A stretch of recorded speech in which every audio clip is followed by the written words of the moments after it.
Bismillahirrahmanirrahim. Assalamualaikum warahmatullahi wabarakatuh.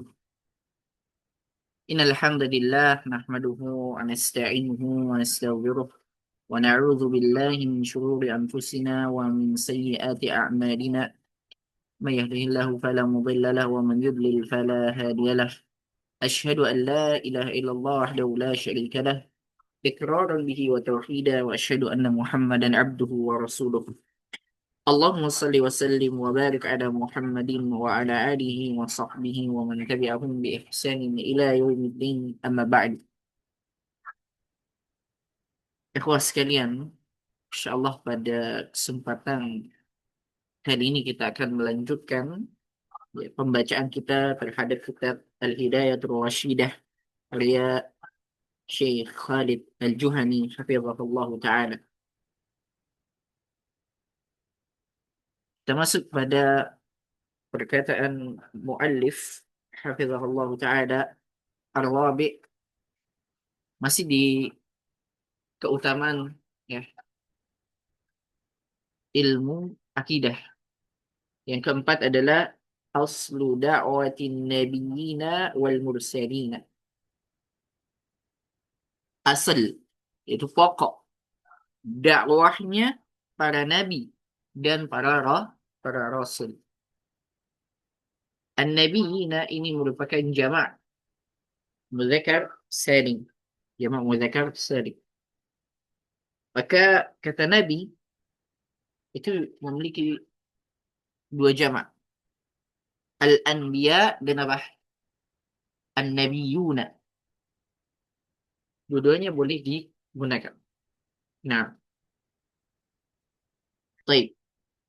Jadi pokok dakwah ya, para nabi dan rasul adalah apa? Tauhid. Aslu da'watin nabiyina wal mursalin.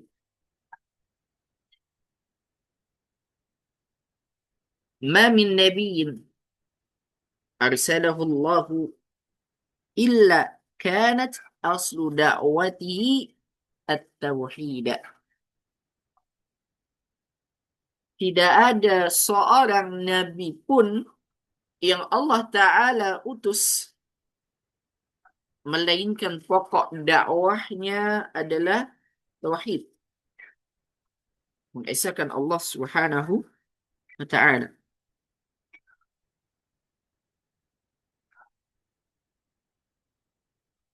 Semua nabi dan rasul yang Allah Ta'ala utus, dari yang pertama, dari Nabi Adam alaihi salam sampai pada yang terakhir, yaitu Nabi Muhammad sallallahu alaihi wasallam, memiliki pokok dakwah yang sama, yaitu tauhid, mengesahkan Allah Subhanahu wa Ta'ala. Kama qala Allah Ta'ala, sebagaimana firman Allah Subhanahu wa Ta'ala, وَلَقَدْ بَعَثْنَا فِي كُلِّ أُمَّةٍ رَسُولًا أَنِ اعْبُدُوا اللَّهَ وَاجْتَنِبُوا الطَّاغُوتَ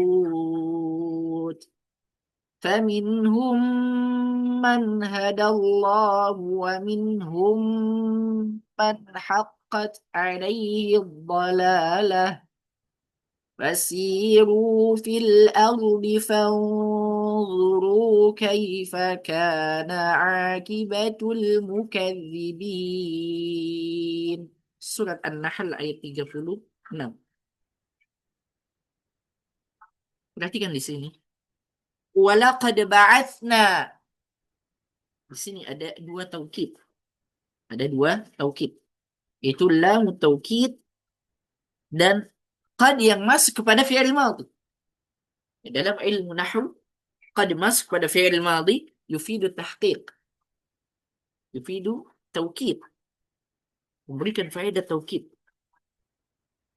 Maka maknanya walaqad ba'atna, dan benar-benar sungguh kami telah mengutus fi kulli ummatin, pada setiap umat, rasulan, seorang rasul ya, yang menyeru an i'budullah wajtanibut tagut, Sembahlah Allah dan jauhilah tagut.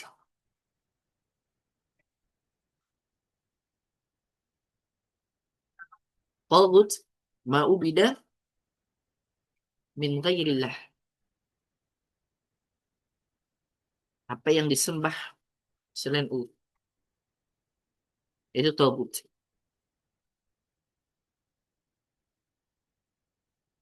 Faminhum man haqqat alaihi dhalalah.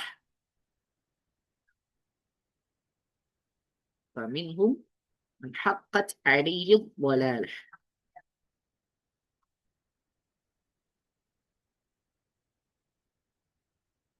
Fam- wan- Faminhum man hadallahu wa minhum man haqqat alaihi dhalalah. Maka di antara mereka ada yang Allah Ta'ala memberikan hidayah.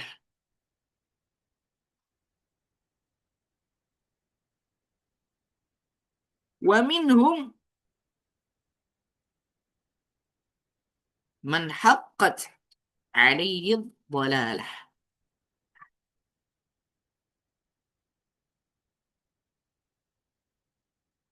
Dan ada pula yang Allah Ta'ala tetapkan kesesatan. Jadi ada pula yang tetap dalam apa? Kesesatan. Fasiru fil ardi. Maka berjalanlah. Ya, berjalanlah kalian di muka bumi. Fanzuru kaifa kana akibatul mukadzibin. Dan perhatikanlah bagaimana kesudahan orang yang mendustakan para rasul.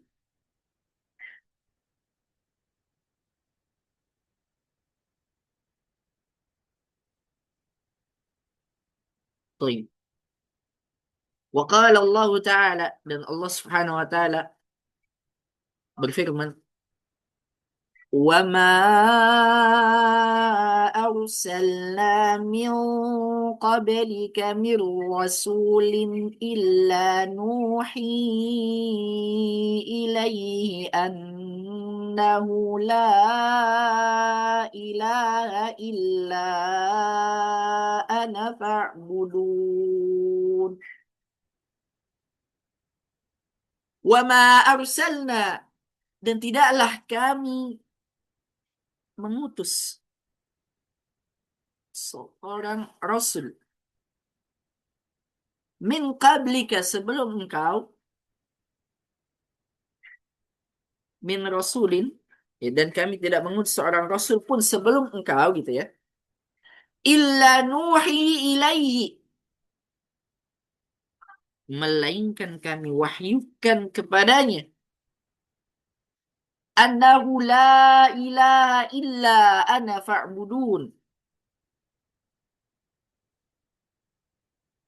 bahwa tidak ada ilah selain aku, kata Allah, maka sembahlah aku. Surah Al-Anbiya ayat 25.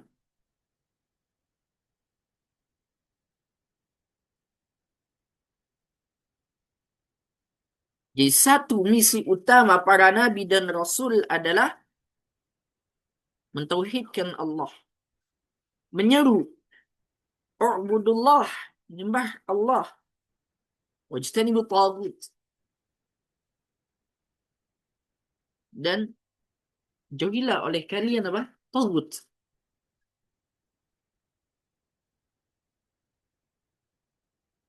Semua rasul sebelum Nabi Muhammad SAW diwahyukan hal yang sama. Maka maknanya tauhid bukanlah ajaran eksklusif Islam saja, tapi inti semua agama para nabi. Yang berbeda hanyalah detail syariat. Ya, hukum-hukum amaliyah bukan akidahnya. Mau Nabi Ibrahim, mau Nabi Isa, itu semua sama. Agamanya apa? Tauhid. Mengesahkan Allah Subhanahu wa taala.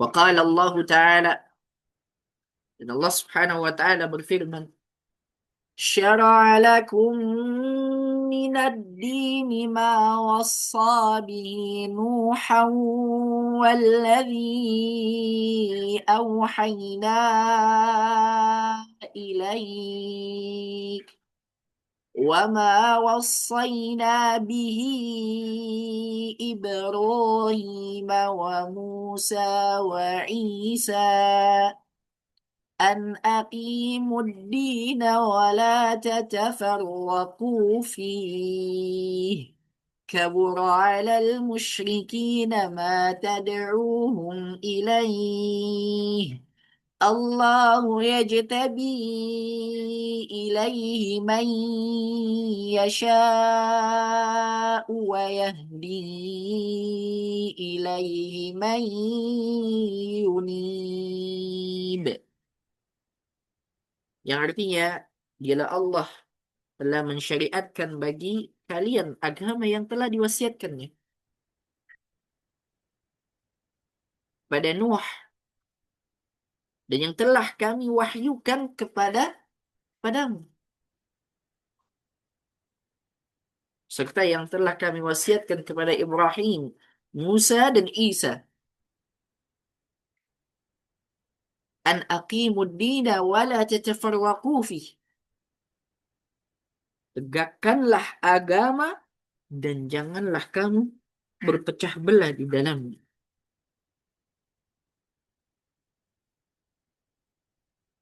Kabura 'alal musyrikina ma tad'uhum ilaihi.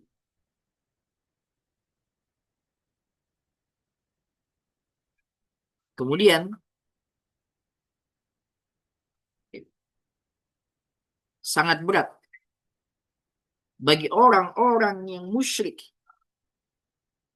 untuk mengikuti agama yang kamu serukan pada mereka. Allahu yajtabi ilaihi man yasha. Allah memilih orang yang dia kehendaki pada agama tauhid. Wa yahdi ilaihi man yunib, dan memberi petunjuk kepada agamanya bagi orang yang bertaubat, yang kembali kepada Allah Subhanahu wa taala.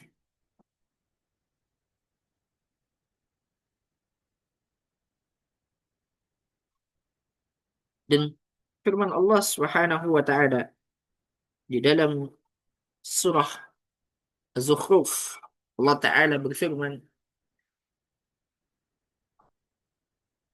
"Was'al man arsalna min qablika min rusulina أجعلنا من دون الرحمن آلهة يعبدون." Surat Az-Zukhruf ayat 45. Was'al man arsalna, dan tanyakanlah kepada rasul-rasul yang telah kami utus min qablika, sebelum engkau, aja'alna min dunir rahmani alihatan yu'badun, apakah kami menjadikan ilah-ilah lain selain yang Maha Pengasih untuk disembah?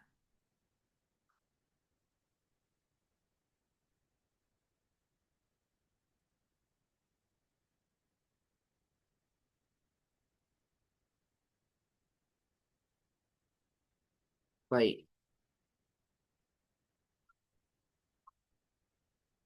maka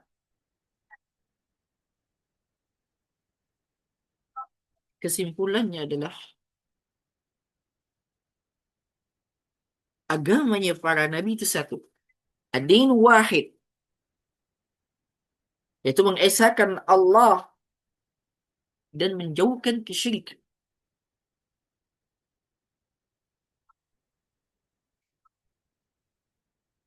Ya, baik. Kemudian, wa'an Abi Hurairah radhiyallahu anhu an Rasulillah sallallahu alaihi wasallam annahu qala, dan dari Abu Hurairah radhiyallahu anhu dari Rasulullah sallallahu alaihi wasallam bahwasanya dia bersabda, bahwasanya Rasulullah sallallahu alaihi wasallam bersabda, al-anbiya'u ikhwatun li'allatin ummahatuhum syatta wa dinuhum wahid.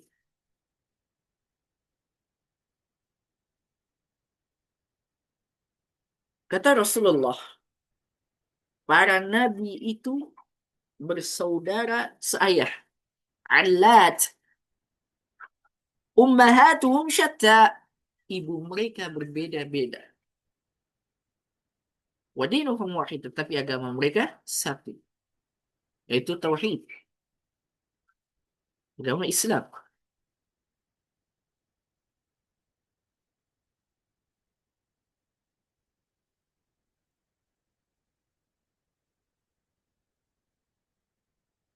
Jadi Rasulullah bersabda bahwa para nabi itu seperti saudara seayah. Ayahnya satu. Maksudnya akidah mereka itu satu. Yaitu tauhid. Ibu ibu mereka berbeda-beda. Maksudnya adalah syariat. Ya, syariat mereka itu berbeda-beda.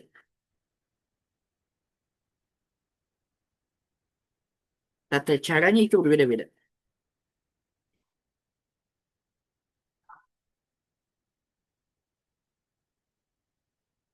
Teman kami,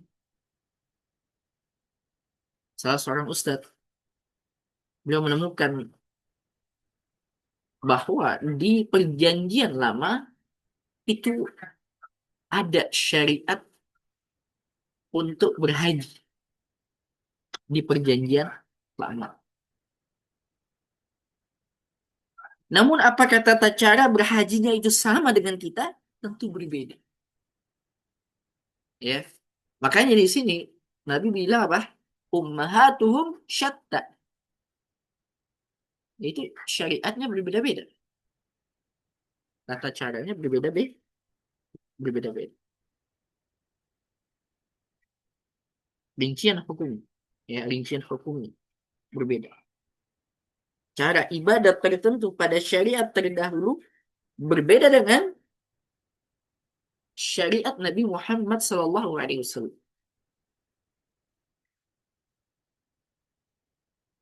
Fadin wahid, maka agama itu satu.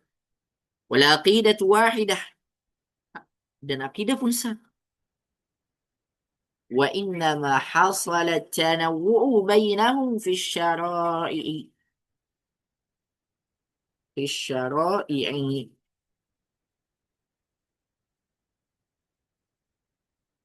Perbedaan di antara para nabi hanyalah dalam syariat, hukum-hukum amaliyah.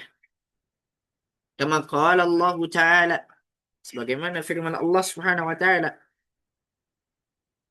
likullin ja'alna minkum syir'atan wa minhaja. Surah Al-Maidah ayat 48. Untuk tiap-tiap umat di antara kalian akan menjadikan syariat dan jalan yang terang.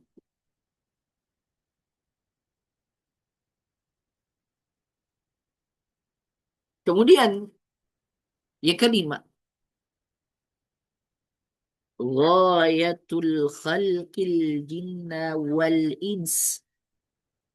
Ghayatul khalqil jinni wal insi ajma'ina. Tadi ada salah baca ya, Afwan. tujuan diciptakannya jin dan manusia seluruhnya.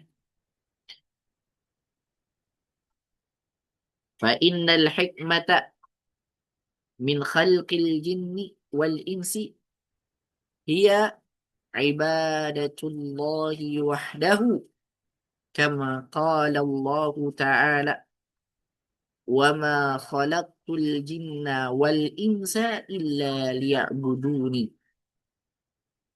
Ma khalaqtul jinna wal insa illa liya'budun.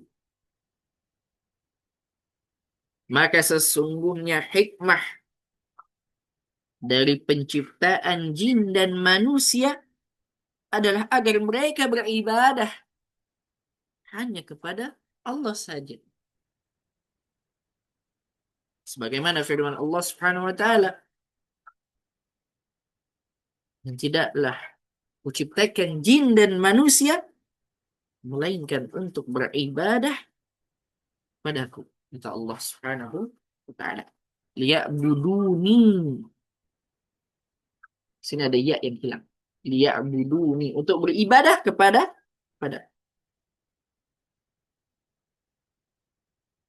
Maka ayat ini menjawab pertanyaan besar hidup kita. Untuk apa kita diciptakan? Yaitu apa? Illa liya'budun, untuk beribadah. Untuk beribadah.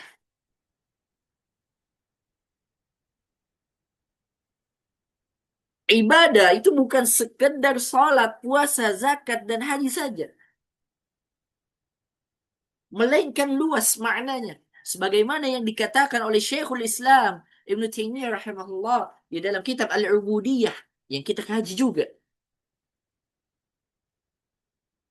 Kata beliau, definisi dari ibadah, al-ibadatu ismun jami'un likulli ma yuhibbullahu wa yardahu minal aqwali wal af'ali adh-dhahira wal batinah. Ismun jami', nama yang mencakup likulli ma yuhibbullah, ada setiap sesuatu yang dicintai oleh Allah dan yang Allah Ta'ala ridhai.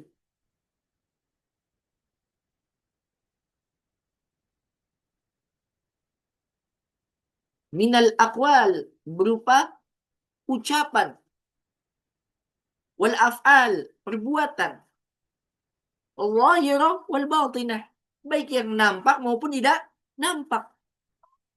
Ini definisi dari ibadah.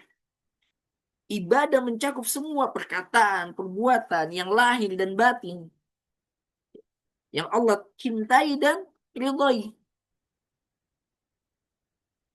Selama itu diniatkan karena Allah dan sesuai tuntunan Rasulullah SAW. Jadi belajar, bekerja, menikah, mencari nafkah, berbuat ihsan, berbuat baik, sedekah, bahkan istirahat bisa menjadi ibadah apabila niat dan caranya benar. Sebaliknya, salat dan ibadah lahir lainnya bisa tidak bernilai kalau niatnya salah atau caranya menyelisihi sunnah.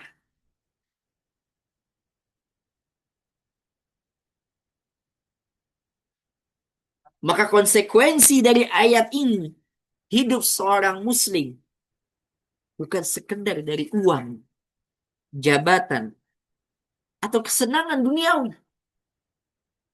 Tapi semua itu hanyalah sarana untuk menjalankan tujuan utama, ibadah kepada Allah Subhanahu wa ta'ala.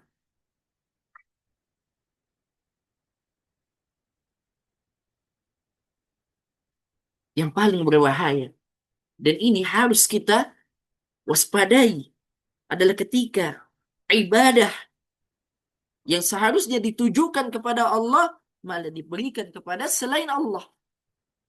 Berbuat syirik. Maka di sinilah seorang menyelisih tujuan penciptaannya. Jika dia berbuat syirik kepada Allah, nah, maka dia menyelisih tujuan Allah Ta'ala menciptakan dia.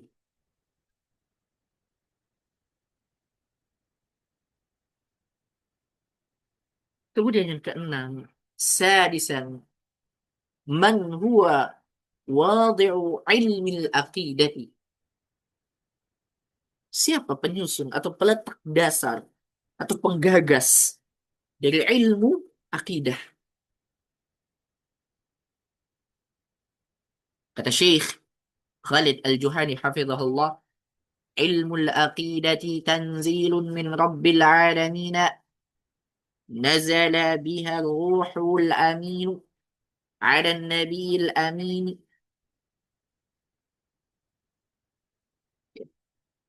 Ilmu akidah adalah wahyu yang diturunkan dari Rabb semesta alam.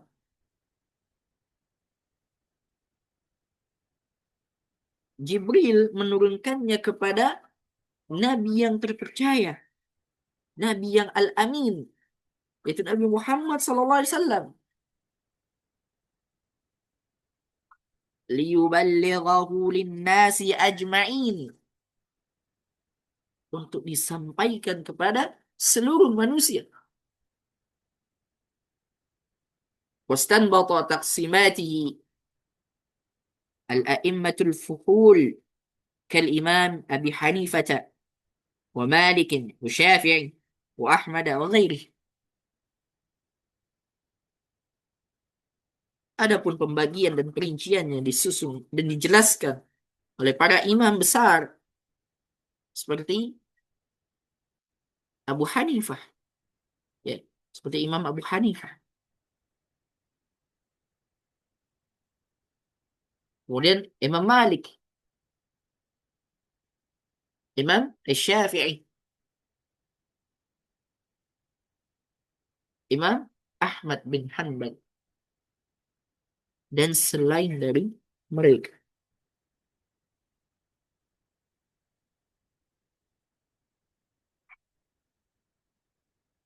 Maka maknanya di sini akidah bukan hasil filsafat manusia, bukan hasil mikir bebas tanpa bimbingan wahyu, melainkan wahyu dari Allah Subhanahu wa taala. Akidah bukan produk budaya, bukan tradisi, bukan warisan nenek moyang yang tidak terkontrol dalilnya. Sumber asalnya adalah wahyu, Al-Quran dan hadis Nabi Sallallahu Alaihi Wasallam.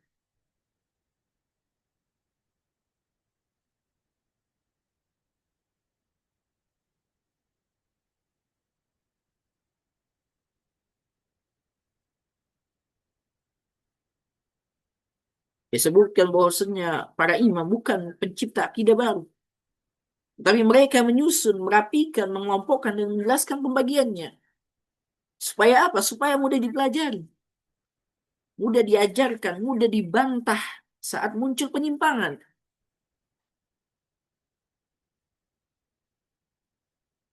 Contoh halnya pembagian tauhid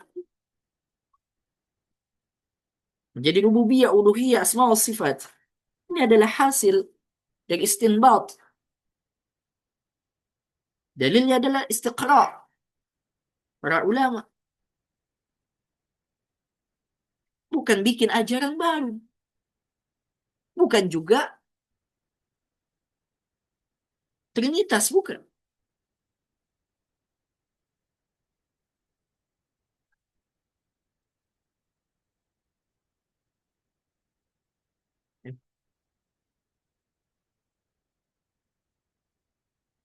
Kemudian yang ke-7, sabian, min aina yustamaddu ilmu al-aqidati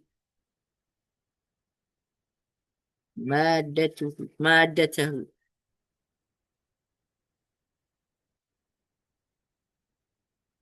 Dari mana ilmu akidah mengambil sumbernya?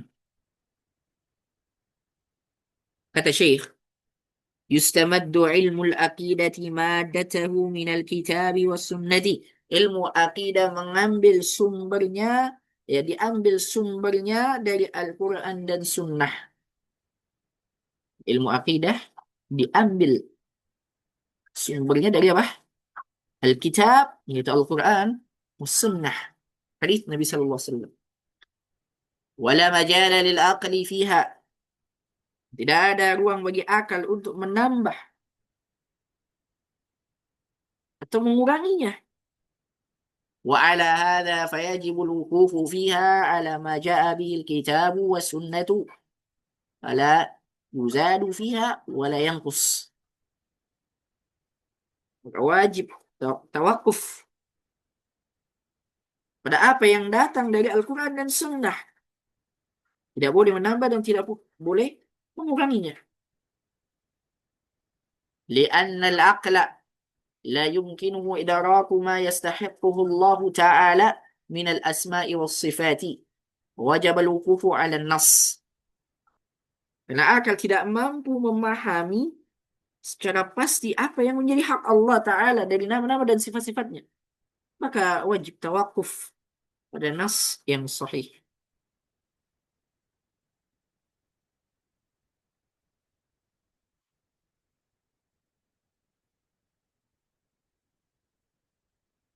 Baik. Syekh menyebutkan ilmu akidah diambil dari Alkitab, ya Al-Quran, dan As-Sunnah. Dan tidak ada ruang bagi akal di dalam menetapkan atau membuat akidah. Ini kalimat yang penting, yang seringkali disalahpahami. Jadi kita perlu hati-hati.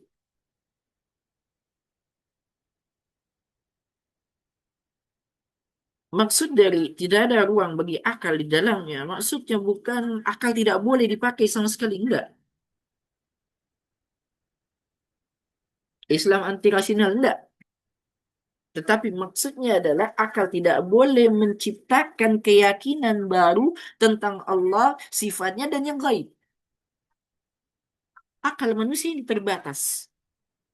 Akal tidak bisa secara mandiri menentukan apa saja nama Allah, bagaimana sifatnya, hakikat peran perkara gaib, dan lain-lain. Akal punya peran untuk memahami dalil, menyusun hujjah, menjawab syubhat, menguatkan keyakinan, tapi bukan untuk mengarang isi akidah.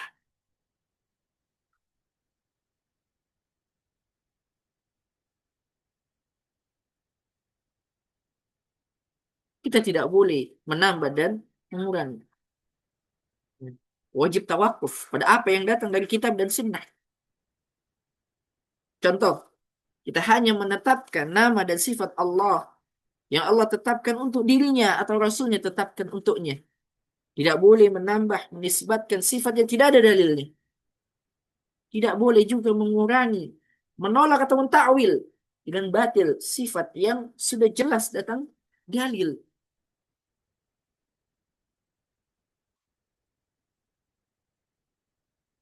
Ya. Allah Subhanahu wa taala berfirman, "Wala taqfu ma laysa laka bihi ilm. Inna as-sam'a wal basara wal fu'ada kullu ulaika kana anhu mas'ula." Surah Al-Isra. Janganlah kamu mengikuti sesuatu yang kamu tidak memiliki ilmu tentangnya.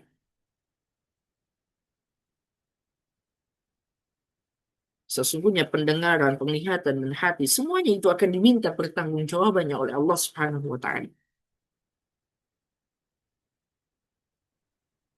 Artinya dalam urusan akidah dan perkara gaib, kita harus punya ilmu yang bersumber dari wahyu. Tidak boleh hanya mengandalkan perasaan, imajinasi, logika yang tidak dibimbing atau logika yang tidak dibimbing wahyu.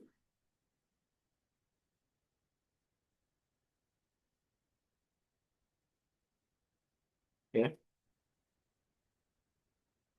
Mengapa perlu Rasul dan kitab kita? Karena akal manusia tidak mungkin mengetahui sendiri bagaimana sifat-sifat Allah secara benar. detail berita tentang akhirat, cara ibadah yang diridhai Allah, dan lain-lain. Maka Allah mengutus rasul-rasul, menurunkan kitab-kitab agar manusia beribadah di atas basirah, di atas ilmu, bukan perkiraan doang.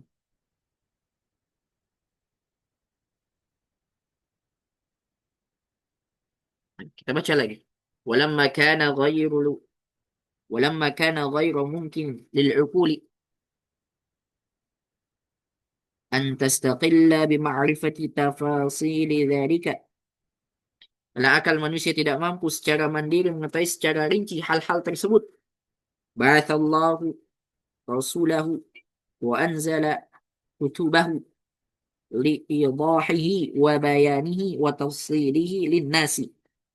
Maka Allah Subhanahu wa taala mengutus para rasul dan menurunkan kitab-kitabnya untuk menjelaskan dan merincikannya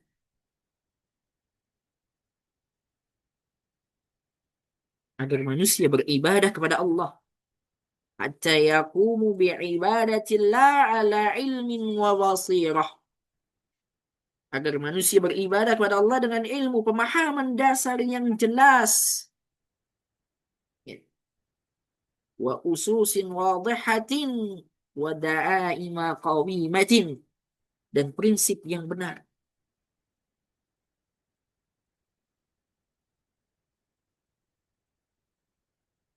وتتابع رسل الله على تبليغه وتوالوا في بيانه كما قال سبحانه وإن من أمة إلا خلا فيها نذير. Para Rasul Allah pun silih berganti menyampaikan dan menjelaskan risalah itu. Sebagaimana firman-Nya, wa in min ummatin, dan tidak ada satu umat pun illa khala fiha nadhir, melainkan telah datang kepada mereka seorang pemberi peringatan. Maksudnya adalah Rasul.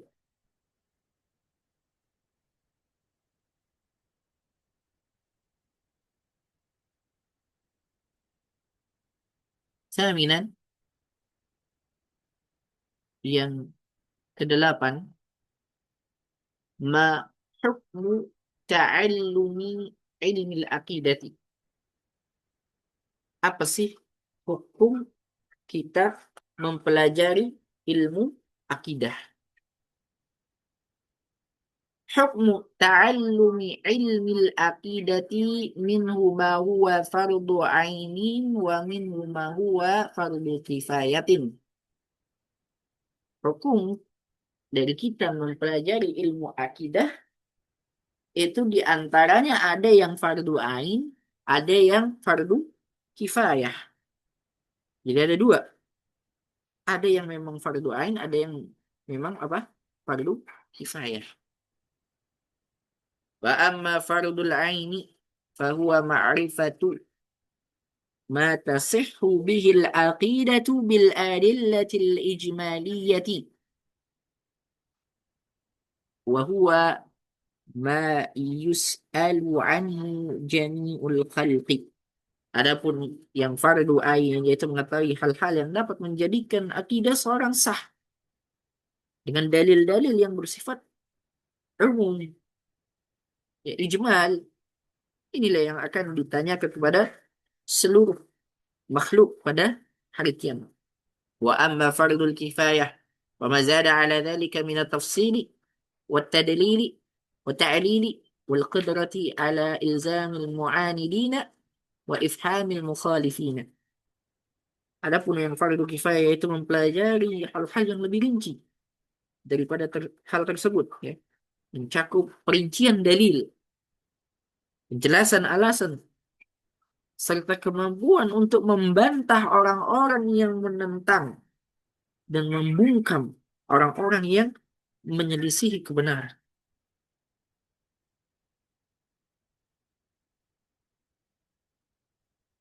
Jadi yang termasuk fardu ain contohnya gimana? Mengetahui dan meyakini bahwa Allah itu satu, tidak ada sekutu baginya. Kemudian bahwa Nabi Muhammad SAW adalah utusan Allah. Kemudian makna umum kalimat La ilaha illallah Muhammad Rasulullah. Kita tahu konsekuensi dari tauhid ini. Rukun iman dan rukun Islam secara global ini harus dipelajari. Ya, dan mempelajari bahwa kesyirikan itu membatalkan tauhid dan lain sebagainya.